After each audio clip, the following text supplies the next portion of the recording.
Blood relation के सवाल कैसे हल किए जाते हैं वो देख लीजिए। डायग्राम मेथड से हम करते हैं।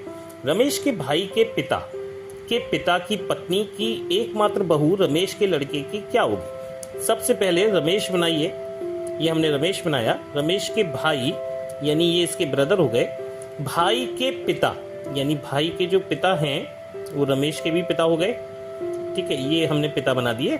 उनके पिता के पिता, अब इनके भी पिता हो गए, तो ये पिता आ गए।